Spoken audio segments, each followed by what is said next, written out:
Okay, you should be able to hear me now. Let me know if y'all can hear me now. Okay, yeah, I hear myself now. I wasn't hearing myself over the stream. Okay. For some reason, my audio keeps switching. So every time I switch the audio, it sounds funny. But like I said, well, it's funny because the first thing I said was let me unmute myself so I'm not muted, and then you still weren't able to hear me. So that's always a funny way to start. Um, but like I said, this iteration for this week, what we're gonna try to do is I've had a lot of friends of mine reach out, basically stating that they don't know where to begin, how to start the process, where do they go to get their records and stuff like that. So we're gonna try to look into that and start elaborating on that stuff for people to understand like what the process is and how to start it. But then also, if you have any other questions pertaining to anything else, don't hesitate to put them out there. As always, just put them out there. Any questions you have, so we can try to get to them. It'll be depending on how many questions we get, we'll go into it. But the whole basis of this week's iteration will be, hey, let's figure out how to get our DD214 if we've lost it or it got trashed or the dog chewed it or whatever the case may be, or how do we get our medical and health records? How do we get our military personnel file, like stuff like that. That's what we're going to try to go into, because I've noticed that a lot of the big issues that people are having is that some people don't formulate the documentation correctly, and that's what draws back a lot of veterans. Having the process the right way, like I was stating, because we did a little pop-up one on Thursday, I believe it was Thursday, and it was just basically explaining like, hey, you have to create a disability claim, or you have to file disability claims where it's as if you're sending it to a random person, and a random person has no idea who you are. They don't know what issues you've gone through, and they need to be able to pick up those documents, that evidence, that paperwork, and be able to say, hey, okay, this person is dealing with this, or they're dealing with that, or they've seen this, or whatever the case may be. Those are the things that people need to have in the thought process when it comes to beginning to file for disability as a veteran. You have to make sure that you're doing it the correct way, with the right information, with the right documentation, with the right um, evidence to basically back your claim and assist you in obtaining your disability claim. Because that's the underlying problem that we keep on seeing with people, is that they don't know where to start, or they do start but then they don't start correctly. And then the biggest issue also is like, hey, look, you may get denied, you might get approved, whichever the one, service connected or not service connected. If you have to appeal, that furthers the process and delays the process and makes the process even longer than what it has to be, unless you file it correctly the first time and you have everything correctly placed and everything is numerated, everything is detailed, all that information is there. It makes it a lot easier for you to get a service connected approval, and then from there it's going to the compensation and pension exam. Mind you, the compensation and pension exam, the CMP exam, is going to happen regardless of the fact. Even if you are not service connected, you are still going to go through a CMP exam. The way the VA does it is basically like, hey, if we're going to evaluate you and give you a rating on this, we're going to evaluate you before we confirm that it is service connected, so that it's not a double step process. Because it's no point in trying to find out if you're service connected or not, find out yes or no, and then do a CMP exam on top of it. No, they want to make sure that they see what the issues are, so that way the process is smoother. So that way when you're getting evaluated, okay, you then the VA rater actually looks at the documentation, because they're going to go off of what the examiner, the CMP examiner, goes off of, see what you have, see what you provided, see your limitations, see if you're wincing or if you're hurting, or are you making facial expressions. Those things are the ones that basically make changes and allow you to be evaluated in a better manner. But then also, that's also checking in on the Code of Federal Regulations, Title 38, Chapter 1, Part 4, which is the schedule of ratings, which will give you that distinction and the ability to know, oh, okay, this is the percentage I may get, this is the percentage I may not get. So that way you are ahead of the game and you are prepared ahead of time to see where you may land at and where your hindrance may be. Because the thing is this process takes time. Interesting question. But the process is basically twofold. If you do it correctly the first time going through, you don't have to worry about an appeal process. An appeal process can take about 6 months, or it could take up to a year, depending on how backed up the VA becomes and how much stuff they still are dealing with. It becomes an issue. You got to remember the VA goes through hiring and then they go through firing or people just quitting and leaving because of the workload. Some people are doing a lot of extra work, and you got to remember there's 19 million veterans right now that are alive, serve like all over the country, all over the world. There's 19 million veterans. Out of these 19 million veterans, out of about 6 million of them are actually using the VA and filing disability claims. So if we were to have these other 13 million to go ahead and actually make these claims, you have to keep in mind that that would put a bigger strain on the service, on the Veteran Affairs Administration. The VA would be overwhelmed. It's overwhelmed now, and we don't even have all of our veterans actually doing claims or filing for claims. The PACT Act shows how much we were hurting when it comes to people filing disability claims and how many people did not have the information, were not being taken care of, and also the amount of people that we didn't have available to actually do all the work for all those veterans. So that was just an increase, and we still have more than half that still haven't filed a disability claim. So keep that in mind, that it's important to file a correct disability claim when it comes to, hey, this is what you want to do. This is what you need to get after. If I do this right the first time, I'm service connected and I get my rating and I don't have to worry about appeal process or anything like that, you will get that information correctly. You will get your rating done. So that first time around, when you receive that benefits letter, it'll tell you the percentage. It'll tell you what's service connected and not. If everything comes out service connected, you don't have to worry about appealing. Now from there, it's, hey, is my documentation correct enough that I have the correct percentage on there? Then it becomes a, do I need to file for an increase, or do I believe it was misdone, like misplaced or misrated, stuff like that? Then that's a whole different story. But the main thing is we got to make sure that it's service connected, because from there, at least you know the VA acknowledges that you are dealing with these issues. If you are dealing with these issues, they know you're dealing with these issues, and then from there, you proceed and you begin to do the legwork, basically. Because then from there, once you're already service connected, you don't have to worry about that fight of, is it service connected or not? If they already acknowledge that, then from there, it's okay. I can increase it, or how do I increase it? Or what shows that I can increase it? And it's a different fight instead of, hey, still trying to prove that you are dealing with this issue. So we're going to go to, this is basically, this is the start for most veterans. I had a question on the last live of people trying to explain this and the statement. Basically, it's there for those reasons. You have the nationalarchives.gov, and it goes to requesting military service records.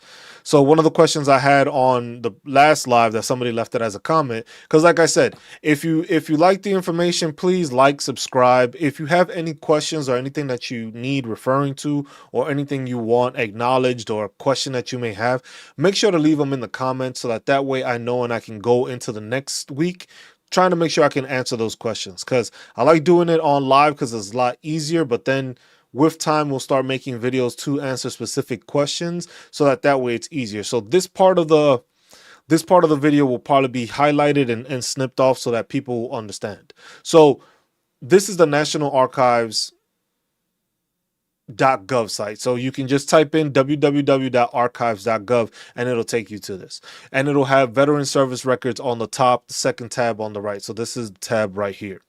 So what you're going to do is once you click on that, it'll bring you to this page where it basically highlights request military service records.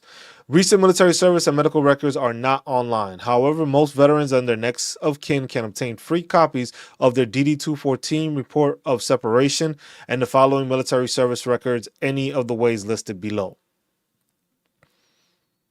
So basically, it tells you what if I'm not the veteran next of kin? Can I still access it?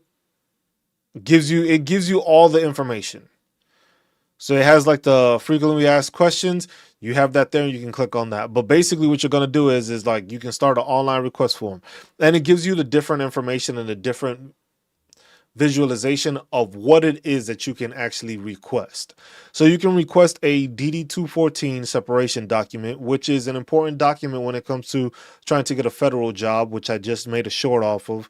Um, Federal employment and stuff like that, they want to show that you have a DD-214 because that is your document that provides information stating you served in the military, how long you served in the military, and if you got an honorable, dishonorable, other than honorable discharge or bad conduct, whichever the case may be, which also you can realize that you can also try to upgrade your discharge if it was other than honorable to try to put it to honorable in certain circumstances, in certain cases.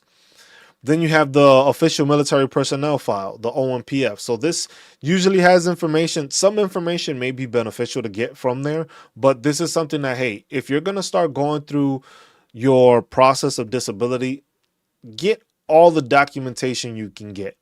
Anything you can find, anything that's in your record, anything that is part of your military service, if you've been out for a while, haven't had it, or if you're in and you're about to get out, this is stuff that you want to make sure you have, because sometimes certain information and certain documents can help provide evidence for your disability claim.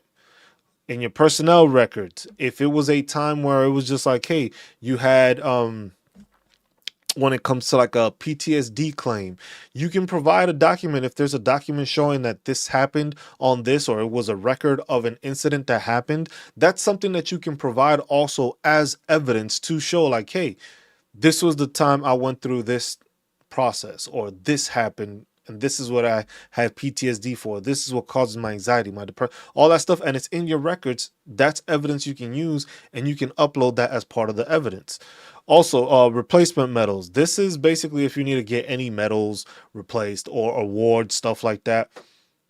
You can go ahead and do that. It's basically all here for you. And this is the most important one, which is the medical and health records. So if you click on this, it'll basically give you all the stuff, and it tells you where you are going to go to get the information. So it's not every branch has it differently. So people need to understand that you're not going to try to get the documentation like a all-encompassing one. They don't have it as, hey, you're going to get this file from this certain location. You have to require it and ask for a certain place or a certain department or your branch in order to get the information. So when it comes to medical and health records, the official military personnel files held at the national records are administrative records containing information about the subject's military service history. Many OMPFs contain both personnel and former active duty health records, but the service branches discontinued retiring the health record portion to the NPRC in the 1990s. All of the military services retired the individual health record along with the personnel record to the NPRC upon the service member's separation from the service. The Army and the Air Force retired itself, so it just basically gives you a breakdown of when it got retired and when they removed some of these items. So in order to request that, you have these different ones. So each one of these is a link depending on what branch of service you served in. So Army here, basically it says the same thing. Most of them do, but then you can see that honor after is the biggest thing. So this is basically if you have service records from this time to this time. So for the Army, discharged, retired, or separated from any component, and it has it as any component, but dates from October 16th, 1992 to December 31st of 2013, this is where it's located. On or after the beginning of 2014, they have them here at this processing thing. Same thing happens for Navy. Same thing happens for Air Force. And then they have it also discharged, retired, reserves, or National Guard for Air Force. So I guess they have it in two different locations for the Air Force. Marine Corps, same thing. Coast Guard, same thing. So they have all this stuff, and then you would just Army. So it was after that. So you would get to the processing center.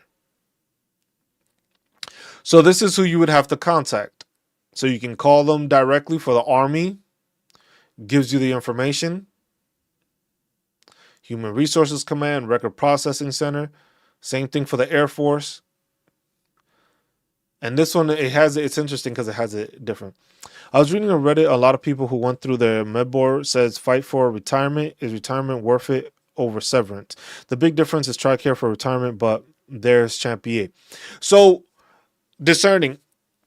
So let me highlight that.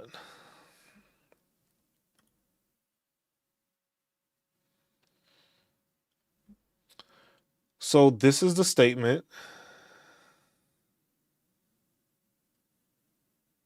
Hold on, did it not show up? Why is it not showing? Okay, so that's the question is I was reading, or the statement was I was reading on Reddit a lot of people who went through it, through the med board process, saying fight for retirement. Is retirement worth it over severance? So the answer I have for that, discerning, is that when it comes to you being retired, you're getting your retirement check, and then you're also getting a VA check. If you are getting a severance check, the thing is that most people don't realize is like, yeah, you are getting this upfront money when it comes to a severance check. So you may get that 30,000, 40,000, whatever the case may be. Now, you're still going to get your disability checks. But the problem is that you will not receive them till you pay back that severance pay. So let's say you get paid that $40,000 of severance pay, or whatever the amount may be. You end up 100% permanent in total. You will not receive that 100% permanent in total till basically it deducts it from what you got in severance pay. So severance pay is like basically it's like giving you an advance, basically. So you got that advance of $40,000, and they basically say, well, you got this advance from your disability check.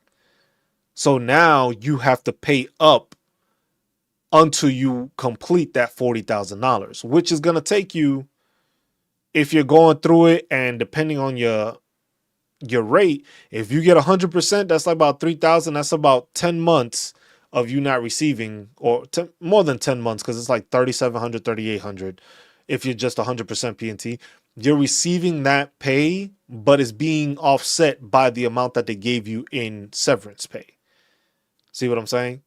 So that's where people want to say fight for retirement, because then you get the retirement pay, and that if you get that severance check and you get disability, for some reason they're taking it away. And that's why they're the VFW and the American Legion are both working to introduce, it's called the Major Richard Starr Act, through Congress, to add it to the National Defense Authorization Act, or basically our national budget, defense budget.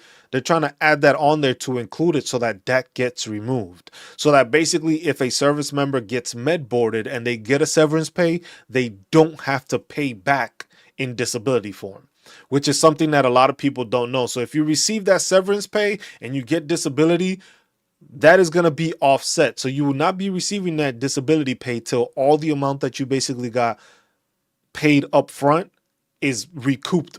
I guess is the easiest way of saying is recouped, because you don't see that money. But sometimes you can talk to the VA and they can make it that you are doing that.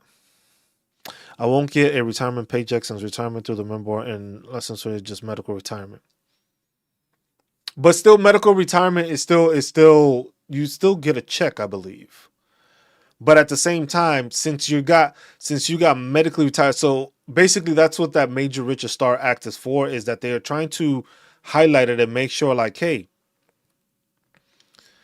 you are not,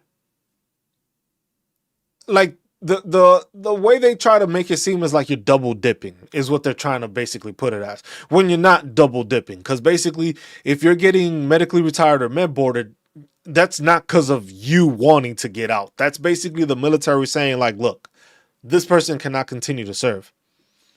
Oh, so you don't get a check with the medical retirement. You just get pushed out. But you still get, don't you get the TRICARE if you get medically retired?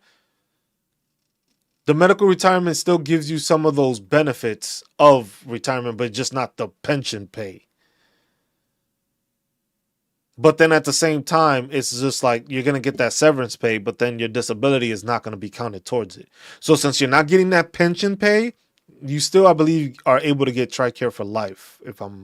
Correct me if I'm wrong though. You don't get that check, but then you still have that tied into it. So you still get the acknowledgement of that, but then you're getting that severance pay. That severance pay goes a long way up front. If somebody's giving you $40,000 in a pay, it seems great, but then at the same time, you get that 40,000, you need to stretch that 40,000 to match up your disability pay. Because that's the thing with some people when it comes to being med boarded is like if you get more med boarded for a certain thing, you get that certain percentage from the DOD one and then the VA. If it's not at 100%, imagine if you're only getting $300 or $400, $500, $600 a month from the VA, but you got to pay back $40,000. So I have less than 20 years of service. There's no, yeah. So that's what I'm saying. So that's why they're trying to remove that because it's not of your choosing. That's why that Major Richard Starr Act that's what they're trying to push for, so that issues like that don't happen. Because the thing is you're getting a severance pay not because of your choosing. You didn't choose to be medically retired. The military chose that because that's what they saw. It was just like, hey, look, he wants to continue serving, but he can't right now. So we're going to retire him from the military. We're going to give you this severance check to basically say, hey, this is what you should have been getting or you should get for your time that was left or whatever the case may be. But at the same time, you cannot connect your disability after the fact until that same amount that you were given up front as like in advance is basically recouped. So that's why people say to go through a military retirement instead of just to go to retirement instead of getting med boarded, because of the fact that you will receive a pension and then you will receive your disability. But there's no severance pay attached to it where if let's say you were expecting to keep making that money or that disability pay, you're not going to be making that money till you pay back the other amount. So that's why a lot of people say, hey, go medically retired because of that. I'm doing for a plan for so DOD can match it. So I get medical retirement with TRICARE, but if I get less than 30 DOD, that separation, fighting, and appealing takes longer. So Dash, what you want to do is try to get more percentage from the VA. You're getting med boarded for that. You gotta remember, when it comes to the med board process, they're med boarding you for a specific reason. That does not take into account all the other stuff you have that you're dealing with. So you may get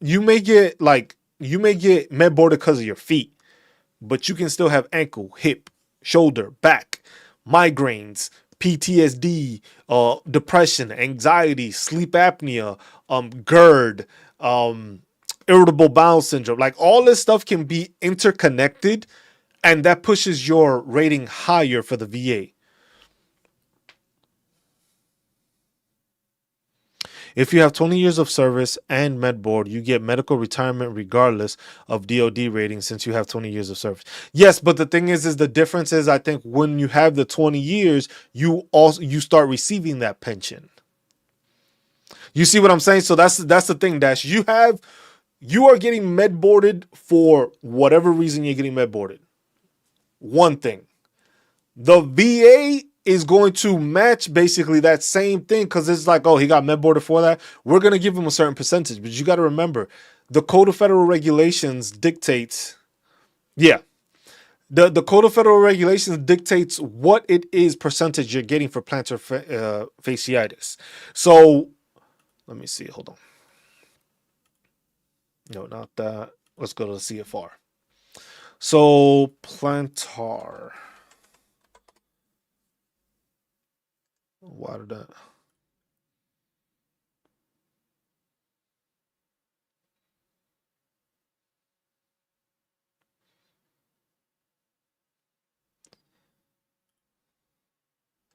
No.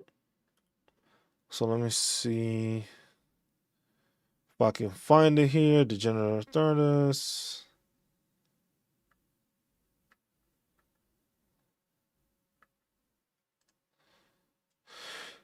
Hold on, I gotta spell that shit out. FASCITI.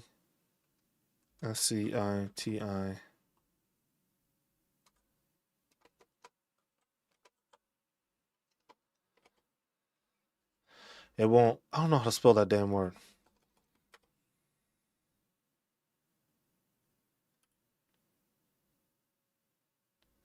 But basically, here it'll give you that breakdown of what it is you can get for it. So it's a foot injury.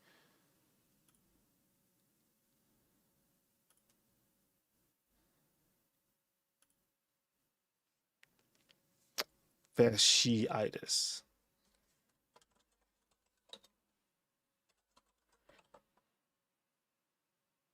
2ITIS. Okay, there we go. Appreciate that. It just still takes me to this. So it's in this section. So you would have to go to the acute, subacute, or chronic disease, the musculoskeletal system, and you'll check there. And there it's going to tell you what percentage you can get. I wish I could like search for it and it'll send me right to it. Upper extremity, no.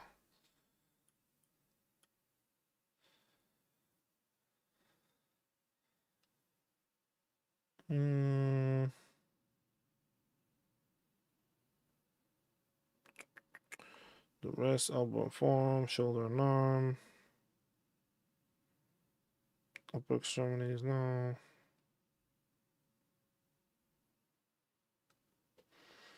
Where is this?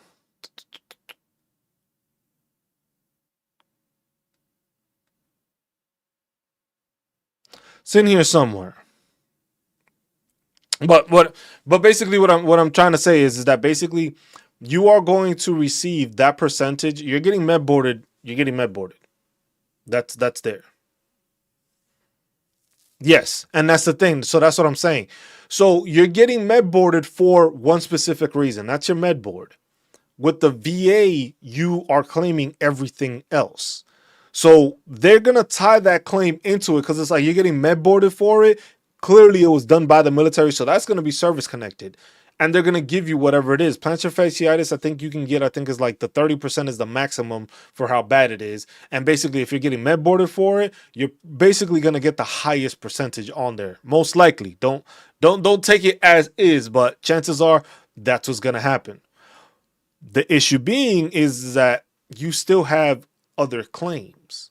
So basically, you might get that 30% from the DOD and you get the 30% from the VA. But then, like you said, you're claiming ankles, you're claiming your back, you're claiming your hip, your neck, all that stuff. That's going to add to your percentage. So that's going to add and give you a higher thing. So, but like I said, it depends. If you're getting that severance check, what you can do is try to make that money last as long as you can, because you're going to get that money, but then the VA is still going to recoup money and you're not going to get that money on top of it. So let's say you get that 40,000 and your disability is at like 100%, you're not going to be getting that 3,700 a month on top of it.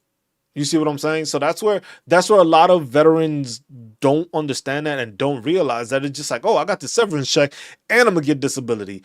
And then they go out and they blow the severance check on whatever it is that they want to blow it on, and then realize like, oh shit, I'm not getting any other pay right now, because this has to be paid back. And that's something that a lot of people don't understand, and it doesn't get explained too well. And a lot of people fall into problems like that because it's like, yeah, you get 40,000 off the bat, but 40,000 is going to take like about a year's worth of disability checks to pay. Now, if you were just expecting that pay to come from the VA disability, you're losing out on a lot of money because of that. Because you're going to be out of money for like almost a whole year.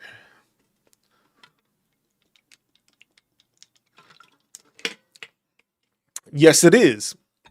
And that's why they're trying to go through the process of changing that with the Major Richard Starr Act trying to be implemented in there. That's what they're trying to do to alleviate, because the thing is the reasoning is basically it's not through the veteran's choice or the service member's choice of getting out. It's not like they willfully got out. This is the military and the army deciding, you know what? You can no longer serve because of this issue. So basically, it's not at fault of the veteran or the service member to get med boarded. So that's why they're trying to introduce that legislation in. I have to double check on it because I haven't heard anything. I haven't heard anything more on it, so I have to double check and just see if there's been any process with that. Let me see.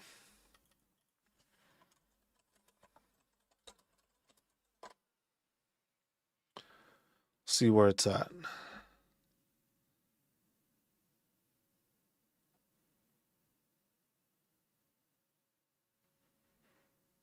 Long provides combat disabled uniform service returns with fuel. That's where it's go. So this was introduced. This bill was introduced by Republican Gus Bilirakis of Florida, representative from Florida. It was introduced in March of 2023 through the House Armed Services, the Veteran Affairs. So basically the Veteran Affairs Committee through the House. The latest action that happened was July 18th of 2023, placed on the union calendar. I haven't seen. So basically it's been introduced and nothing has come from it. So that's the thing. It hasn't moved, and basically it's a bill that was introduced, but that's the stuff that is just like, that's where us as veterans need to be more vocal and need to be more involved in politics and stuff like that, because they have the House Representatives Committee, they have the Senate Veterans Committee, and these are the people that are fighting for us or are supposed to fight for us and introduce stuff like that. This is something that got introduced last year. And there has been no motion. It hasn't gone. It got introduced, hasn't been voted on, hasn't passed the House, hasn't passed the Senate, hasn't gone to the president, and hasn't become law. So it got introduced, but it hasn't moved from there. But basically, that bill is just basically that. That act is just them trying to be like, hey, look, we don't believe veterans should be, I guess, not receiving their VA disability because they got med boarded out of the military. So that's one of the things there. But that's something you got to look at. You got to remember that. It's like, yeah, you might get that. You might not do the 20 years. You might get your severance pay. But keep that in mind and try to file everything you can towards the VA, because then it'll help offset that amount that you're going to get paid in severance that much faster. So you'll be able to incorporate both those things. So basically, you'll get your disability pay after you've paid off the severance. So depending on how big the severance is, depending how long it may take, depending on also what your VA disability rating ends up as. So if your disability rating is 100% and it's just you as a veteran, it's like about 3,700. It should go up to almost like 3,900 a month for this upcoming year, depending on the increase, which is I'm still waiting on that. Why is my frame rates dropping? What is going on here?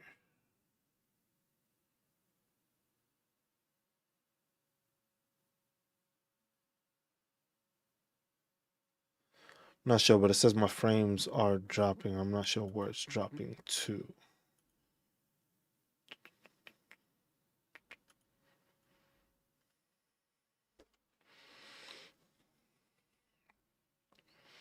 So that's the thing that it's, trying to make sure you understand that. It's like you're gonna have that happen, but what you're trying to do is you're trying to make sure that you have that ability there. Yeah, so that happens every year. Every year the pay goes up. No matter what, the pay goes up. It's all depending on COLA though. So every year our disability pay goes up, but it depends on COLA. So if COLA is like right now, what people are saying, it's at like, I think it's like at 2.6%, 2.7%. They haven't done it because they finalize it by next month. We should have the numbers. Or the numbers should be coming out within the next 2 weeks or something like that. And then they'll make it official, like, hey, this is what it's going to increase that way. Yeah, so if it's 37 for 100%, it'll probably go up maybe 2.6 or 2.7% is what they're saying is going to go up. So that'll be the increase across all ratings that it goes up by. So then it's just adding 2.6% to that, which isn't much. And especially with everything going up in pay, every inflation and all that stuff, it doesn't really make sense that it's only going up 2.6 when everything else has gone up a lot more. So the cost of living has gone up more, but it's only 2.6% according to the to the VA and that adjustment. So that's something that you need to keep in mind. But that goes up. So basically, depending on, like I said, if you're getting like $40,000 in severance pay, that's what's being deducted from you each month. But then you can also talk to the VA, and the VA has it that you can make it like, it's kind of like a payment plan, kind of.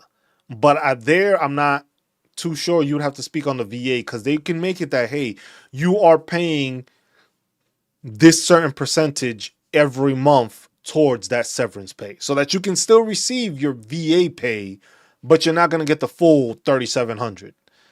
You may get maybe 3,300 a month or something because you're making payments of $400 per month and stuff like that. So that's where it's something you have to contact the VA to make sure you do that, because that's where it changes a lot, and that's where a lot of information is there. So it makes it kind of difficult to do that.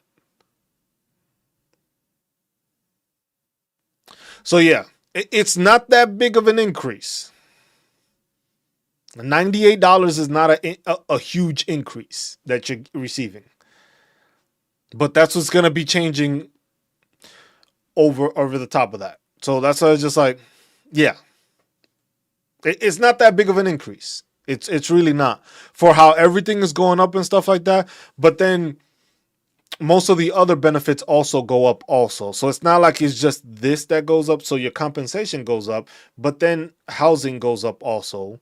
The BAH rates go up. The DEA benefits, like the Chapter 35 for like your family members to go to school and stuff like that and receive that stipend, that goes up. But the thing is it's more of your pay will go up $100, $98. Nothing crazy, but that's what it is. So it's just like, is that really a big difference to help for certain veterans with the changes that have happened? No, because we had that big increase 2 years ago, which I think was like 8 point something, and then it dropped back down to 3 point something, and now it's even lower.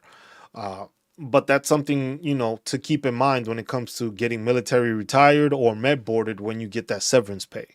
So that's something you got to acknowledge and something you got to pay attention to in order to take care of that. Otherwise, it doesn't really, assist you in that manner. So just with this again, personnel records, that's how people start off, getting all that documentation, getting it all. People need to remember that if they're getting out or in the process of getting out, they have to ensure that they are getting a copy of their military service record. You have to get a copy of your military service record in order to take care of those things. If you don't have that, that's a problem. But in your case, Dash, you want to make sure that you are filing for everything and anything you have towards the VA. So like you said, ankles, back, hip, and neck, cool. But if you've gone to behavioral health, if you deal with anxiety, you deal with depression, file that. If you, with your back issues, make sure you're separating upper and lower. With the rising cost of living, some veterans take their 100% and go somewhere like Vietnam. Oh, I know, Dash. I got a friend that does that. They just live. You can live. People, like, what people don't realize is that if you are a veteran and if you're not with family or something like that, you can live anywhere you want to, as long as cost of living is affordable for you and stuff like that. But you can live in a lesser developed country, because I'm not going to call it a third world country, a lesser developed country, which doesn't have as strong of an economy, or the exchange rate for $1 is very high. You can go to one of these countries and you can live there comfortably. If you go to Vietnam or Thailand, 2,500 a month for all expenses, I think that's a lot more than that's still a lot more than what it has. And then you got to think about it. If that's the case, you're still making another grand on top of that. Another like what, $1,200, $1,300 that you just get as extra cash. So it's not a bad idea to go and receive your pay and all that stuff and go somewhere else and live. It's not something that's like out of the question. People just don't resort to thinking that. The only thing I believe is like you would still have to come back, do your VA checkup, like your yearly checkup. You would have to fly back into that because most of these locations don't have those resources overseas. So when it comes to like dealing with the VA, you don't really have those resources overseas. So like with a lot of veterans I know that are in Germany, there's no VA resources out there. So most of the time is going through the paperwork to basically get care on that economy of that government or that country, and then kind of like billing it to the US like, hey, this is what it is. So it's a process you would have to deal with because it's not like that. But if you're living off $2,500, most people cannot say they live off of $2,500 in the States per month. It's kind of hard to do that in certain cases. You got bills, phone bill, all that stuff. But in other places where the cost of living is nowhere near as high, that's an advantage that you have, and that's something you can take advantage of because you're not paying for that. You're not paying for the extra stuff you pay for here in the States. So that's why a lot of people do that. And it's just people doing the research and looking into where they can move to or where they can live at and stuff like that, that the cost of living is lower. And there's tons of places that give you that availability. There's tons of places that you can go ahead and move to and live at a lower rate where you don't pay as much expenses. You can probably purchase the home and you're paying it off for whatever amount. It's way cheaper than a mortgage here. You have food that's probably cheaper and stuff like that. 25 minutes to have the lifestyle they're living. Here, you definitely do it for less. Yeah, I know. I know. I'm from New York City. I know. That's why it's just like you get that pay, but that pay doesn't go as far as it goes somewhere else. Like 2,500 is to have that lifestyle over there. But you still get to do whatever you want because you still get an extra $1,300. It's tax free. You get it. You got to remember, you were paying $3,000 for a 3-bedroom apartment. That was just rent. And the money you were earning to pay that shit wasn't tax free. You were still being taxed on that. So that's the other thing that people don't realize. It's $3,700 tax free. Doesn't get thrown into taxes. You don't have to pay no federal taxes or state taxes on it. That's compensation that you get tax free. Whereas compared to sometimes a retirement pay, some states do tax you on your retirement pay, and then there's other states that they do not charge you for that.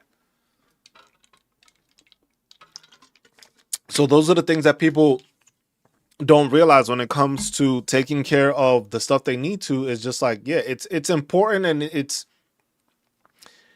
life changing. I would say it's life changing in order to obtain these things. So if you are able to obtain the fact like, hey, you are doing this, you are doing that.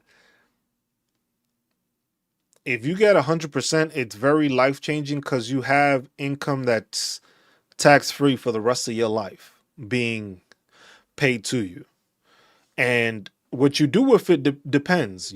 Some people decide to go and work in the military. Like, look, like you being med boarded, you can still file and try to apply for GS jobs or government jobs, and you will still get paid your VA, and you will still get paid through the GS job. And then depending on it, you can actually buy back your time from the military. So basically, if you served 10 years active duty or 10 years, you can buy that time back and count it towards your military retirement in the federal system. So now you got 10 years already done. So within another 10 years, you'll be able to retire. Don't think that. Because the thing is have you gone, the question is have you gone to mental health? Have you gone to behavioral health? Do you see a psychiatrist? Do you see a therapist? Do you see a counselor? Do you see any of that? The military knows and the VA knows that going into the military, you are going to deal with mental health issues. There's no way you're not dealing with some type of anxiety. It may not be overwhelming. You deal with some sort of depression. You might have developed OCD. You might have developed so many different things, but you yourself don't realize it because you haven't gotten seen or you haven't talked to anybody about.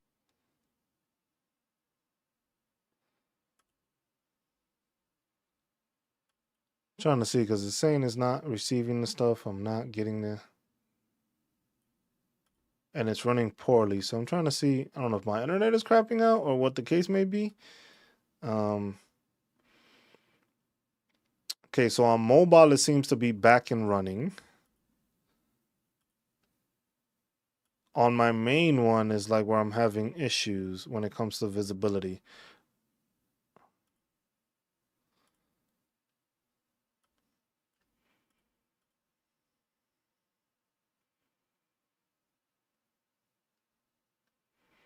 Because it's saying it's buffering, so I'm not sure exactly why it's doing that. But yeah, that's what it is. When it comes to doing that, requesting your records is the important thing. Get your records done, get your information done, get your visualization, get the stuff you need, and then from there that allows you to do that. I'm trying to see because it's not streaming well. Let me see if I just close it out. I don't think I'll be able to just close it out and restart it again. So I'm gonna see if I could do that. I doubt it'll let me do it. Because if I stop the stream, it's not gonna. Let me see. Yeah, it won't let me stop it. But for some reason, my internet is going haywire. And it's not sending the information to you guys as good as it should. So I'm not entirely sure why that is.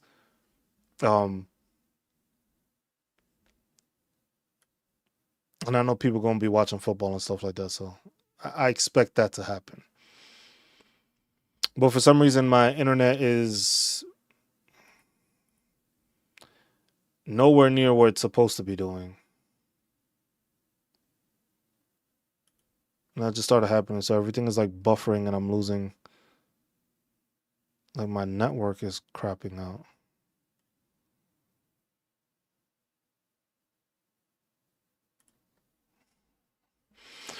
Um, 55 plus sitting at 90% combined static. I have a pending claim which will likely award me 100% PNT. I really want TDIU so I can get SMCS in my future appeals. How can I get TDUIU instead? So Angel, the thing is like you can get, if you can get 100% PNT, get 100% PNT because you can still get the SMCS as 100% PNT. You want to get it through TDIU, you can do that. You have to, it's basically like an application process to that because they're going to evaluate you through the SMC-S. So depending on what it is, you're still going to get evaluated and they're going to see if you fit that criteria for that. So it's not just the automatic you will receive that instance. That's one thing you got to acknowledge and you got to keep in mind. It's not automatic. It's not an automatic thing that you're just going to get that evaluation and you're going to get the SMCS. So you're going to go through the process of claiming that. If you can get 100% PNT, it's better off because the thing is there's no income level. You get Champ VA. You get the benefits for any family members, any dependents or spouse, the school, the Chapter 35 benefits. Those things go a longer way than TDIU because with TDIU you cannot receive that. TDIU you don't get those dependent benefits. You don't get those you don't get Champ VA stuff like that. So if you can get to 100% PNT, I would suggest doing that instead of trying to get to the TDIU just to get to the SMC. Because the SMC, if you fall under that criteria, you can file for that. And that I would suggest talking to a VSO directly so that they can assist you through that process. Because that the CSMC process, I'm not too well aware of. I still got to do research on that. But I know being TDIU, it's there. But if you can get to 100%, you can get that and you get all the benefits of 100% PNT. Being 55 plus, whatever state you're in, they probably have more benefits for you once you're 100% permanent in total. Some don't recognize the TDIU because you're not 100% permanent in total. So for some, it might be like property tax exemptions, or different exemptions at all, different benefits. And they usually just aim them towards 100% permanent in total veterans. They don't aim them towards TDIU. But like I said, that's depending on your state. So that's something you have to look into. But if you're going to file for that, definitely suggest going through a VSO to apply for the SMC. But your best bet is basically fight for that 100% PNT. Because you can get the 100% PNT and then you can still get the SMCS there. And then from there, you get that claim and you get the extra pay on top of it. SMCS, let me see what that one is. I can't remember off the top of my head.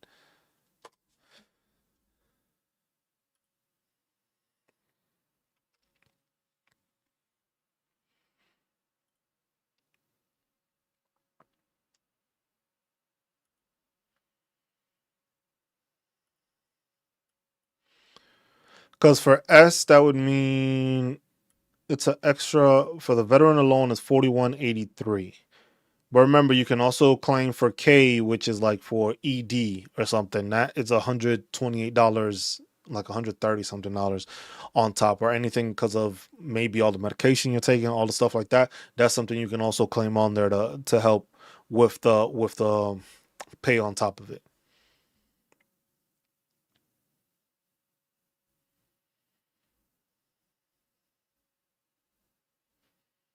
So that's something to keep in mind.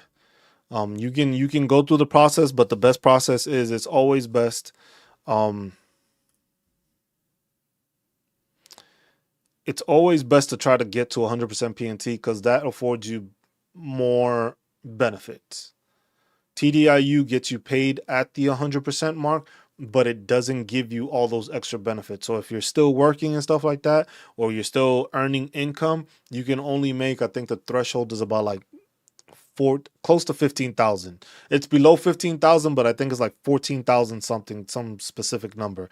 But that's the most you can make per year of taxable income.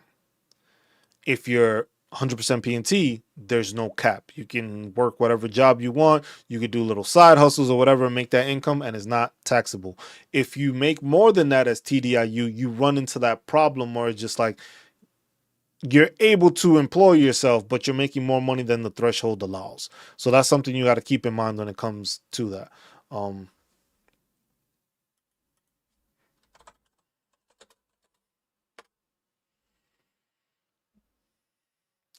Let me just say.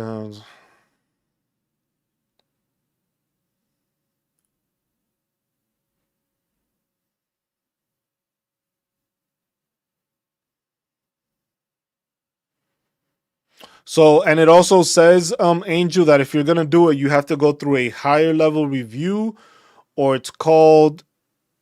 Well, but that's also if you feel that you should have gotten it for it. So you can go through the higher level review. Veterans gonna.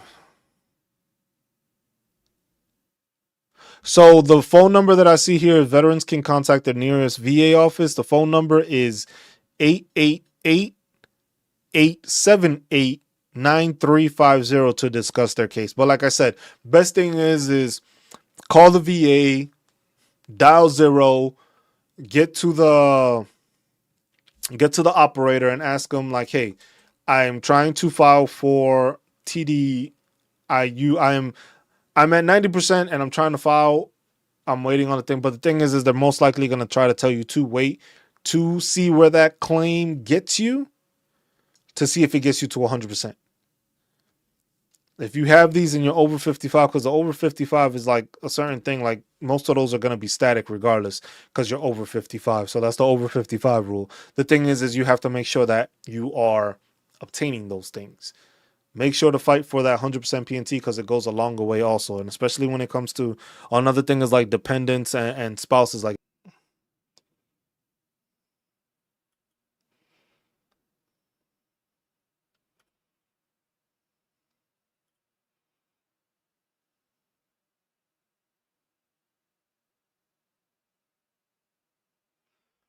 think it's back. I'm not sure. Might have lost it out for a bit.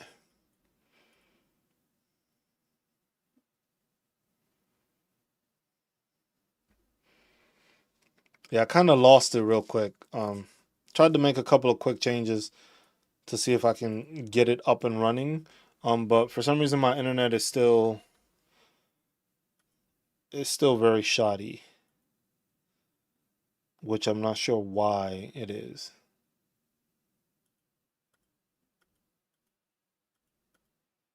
Because it shouldn't be. Should be processing it with no issue, but it's dropping a lot of the frames, which I'll after this one I'll sit down and I'll probably look at it.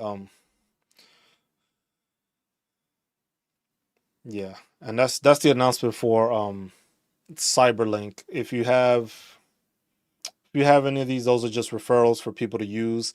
Basically, the Microsoft application suite, 3 months free. You got your Cyberlink if you do any kind of editing, photo editing, video editing, stuff like that. It's way cheaper than the Adobe, and you can use that also as a resource. And I just have my link there for people to be able to use as an affiliate. If you do